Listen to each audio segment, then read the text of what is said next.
Hi and welcome, and this time guys we're going to be focusing on how to create a beautiful fantasy image just like this one here. Now this one is a lot more simpler compared to the one that we done last time, which was based on Jurassic Park. So we use an image for a woods, a tree, a butterfly and a girl. That was basically all the elements that was in there, and obviously then we added all the different layers to actually make the image look as fantastic as it is. Right, first thing I do want to point out quickly as we get started, there are some exposure levels just because I made some changes to my monitor while I was gaming, and then I went back and forgot to make some changes. So it kind of like messed a few settings up. So we're going to leave this top exposure one on there just for now, and we'll turn this one off, turn this one off, turn this one off, turn... Oh, hang on a minute, hang on, we're playing games. Right, okay, so let's get started. So first of all, we've got the woods. Now, with the woods here, we've got... If we can just turn these off. That is it. Let's go all the way down. Right, so we've got the forest here, guys, okay? This particular one I found is a stock image, so I was looking for a woods, and one thing I did want was the light source to be coming through the center. Now, if I couldn't find that, I was just going to, create a light source anyway, but I found this one, and I found the orange, and I thought, yeah, this is exactly kind of like the kind of vibe that I was going to be going for. So I set like the kind of color theme around this particular image. So this one worked out quite well.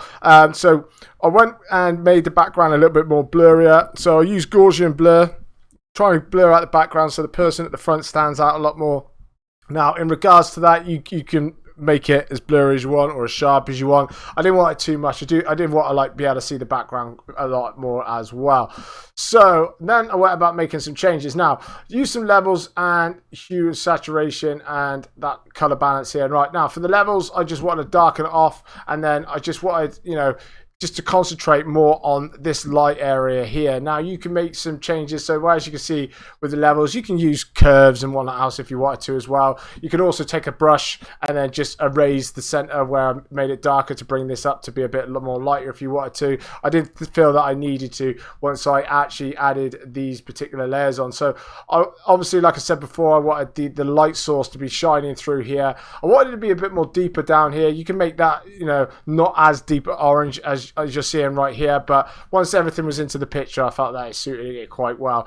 So first of all, with the first layer, we've got a soft light and we've got two normal lights. So basically put the normal lights on. The soft light then is bringing it out, so it looks like the light's shining there through the woods, so it's going to be coming down onto the subjects at the front of the image here. So that's basically all the changes that I made for there. It didn't really take too long, even like with the color balance as well. Just made only minor alterations and stuff like that. The image was already actually edited and stuff, so it all depends on the image that you find to actually how many corrections that you actually want to make or how many changes that you do need to do.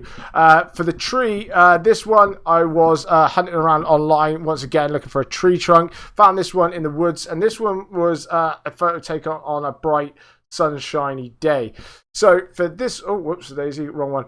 Right, so for this one we got the trunk, and obviously this, like I said before, this was in the woods, so I used the pen tool, cut out the trunk, and resized it in that lot and placed it into here. So this was absolutely perfect for what I actually wanted. So we got the girl stood right here, we're gonna have the butterfly there, so I knew that was definitely just right. Then I added some curves. Make all this lot darker down here, obviously, because we've got the light source here shining on the top, and make that darker on the bottom.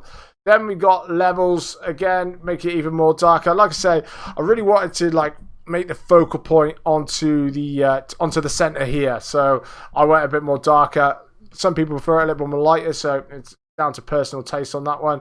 And then once again, done the color balance and the hue and saturation. So basically I just added some changes and stuff, played around with some values until we could find the right look, so that actually really matched the background. Because as you can see, we've got the greens here and we've got the greens down in the actual wood, so that they really matched really well. Then we've got some nice orange actually into the bark and stuff, so that it all blends in very, very nicely indeed. So that worked out absolutely brilliantly well. So that was the actual tree trunk all pretty much done. Now next thing up was the butterfly. Now with the butterfly, very simple. Basically you can, like, once again look for loads of stock images and stuff like that. This one I found, and this one was absolutely perfect, to be honest. I really got lucky in regards to this one, because as you can see, this is the original photo right now, and as you can see, we've got the oranges here, so the oranges really match quite well with the background here. And then obviously we've got like the teal in the actual butterfly, so you've got that orange of teal look, you know, the famous look that they use in movies and everything else like that. So really happy with that in regards. And I was glad also that it wasn't really like a see-through kind of like wings that you get on some butterflies, so that they can really stand out from the background. I didn't want like the light to be shining through them or anything else like that. But this was a really good butterfly. I highly suggest, though, if you're looking for, like, if you're going to be doing like an image like this, to make sure that the butterfly is of a really, really good quality in regards to the detail, because as you can see, like all the fur we've got, the legs, the antenna, everything it suits really, really well. So it's really important that you do actually look for one. Just hunt around. I mean, there's millions of them online, and you'll get lucky in the end. Right, so then we added some levels, and then once again we done the hue and saturation, the color balance. Obviously, once again, just messing around with the values until I felt that it looked right. And once again, it's down to personal taste how you want it to look. Then we done the levels, and that lot to add like shadow here onto the legs and stuff like that, because obviously light sources come in here, so we wanted to create like the shadows there. And then finally we added the shadow there just underneath the butterfly, so because that's where his shadow is going to go down, and covers it all up and makes him look like he's really just sat on there quite nicely. And then obviously this side here of the tree trunk is really, really dark, because it's like a really sharp edge there. There's no real curve to it or anything else, so the light's just hitting it, and that's just causing really deep shadows there. So that was actually worked out really well for that part. Then moving on to the girl. Right, so with the girl, we had, obviously, like I say, we've had to make certain changes because of my monitor settings before, and there's a bit of a, you know, schoolboy error there, I must say. But for this particular image, so once again, hunting around online, looking for stock images, found this girl here. She's basically stood in the middle of a field. So as you can see, the bottom of her dress here is creased up. So if you find images like that, you can still work with them, because I mean, even though the bottom of the dress was covered in grass, I used clone stamp tool to take the lines from here to put down into there. So you just work it. You have to play around with it sometimes if you do come across an image like that. Play around with the clone stamp tool until you can find, you know, get it all right and stuff like that, because it's very hard to find the perfect photo every single time. So sometimes you have to make some corrections and whatnot else. As you can see, the bottom of the dress is a little bit frilly here and there, but I was quite happy with it because the shadows are going to be covered on all over that. Right, so what we've done then is we started adding some levels, some color balance. Like, once again, try and get her to look like, you know, the orange is really like washing over a little bit to make her look a lot better. Then we just basically done levels. For these ones here also, I done I used overlay. For this one, obviously used 50% grey, then I used this dodged and burned. So done the outside of the edges and stuff like that on the girl, you know, just to give the edges. And then I wanted the girl to be a bit more of a deep shadow there with the dress. Kind of, I felt that it went a lot better with the rest of the picture to have a bit more of a deeper shadow onto the dress there. And then we've got the shadow there from the girl as well. So as you can see, it ties her onto the branch really, really well, and obviously covers the bottom of the dress, you know, the little details that aren't quite right. So now we've got the, obviously, like the exposure there, obviously from the monitor settings, like I said before. So we've got the edges of the dress and the hat and the arm and that lot coming beautifully from this light source here. So she really stands out. She really pops and stuff like that, and it really gives it this kind of like magical look. And like I said to you before, like, I really wanted the focal point to be this centerpiece here, and obviously it's dark around the edges here, so your eyes are really drawn to the center. So basically, I could put people into this image, like a girl, you know, has some friends or whatever, can put their kids into this image, and then basically, you know, your eyes are drawn to that particular section and stuff. So, you know, if depending on how you want your image to go, I mean, you could go this kind of way, is entirely up to you. The last thing that I did was I wanted to kind of like tie it in a little bit more, and what I did was use this particular layer. So I created a new layer, just normal, use a brush, went 100% flow, 100% capacity, opacity, if I get my words out. Yeah, so then I sampled this area here, and I basically just brushed it all over to this area here. I just wanted to have like this nice little glow sort of thing, just to really tie these kind of light layers in. And then what I did then was use Blend If. Now Blend If's obviously a fantastic tool, so you can just go there. So obviously this was it before, so it's kind of like, as you can see, it's really washed into these dark areas, which we don't want. We don't want the areas to be going into oh, hang on, no, it's fighting me. There we go. So we just draw it out, and then that way it takes it out away from those dark areas quite nicely.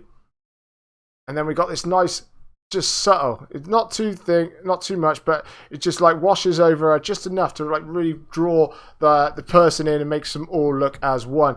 Now, the last thing I would suggest, like once again, is to then go with your settings as well. So this is like the base. This is everything set up. But one of the most important parts, really, to really bring a picture to life, is to merge the layers all together, which is obviously a Shift, Control, Alt, and E. Then you want to basically go into Camera Raw. Now, I won't go through everything, obviously, of all the settings and stuff that you can do and whatnot else.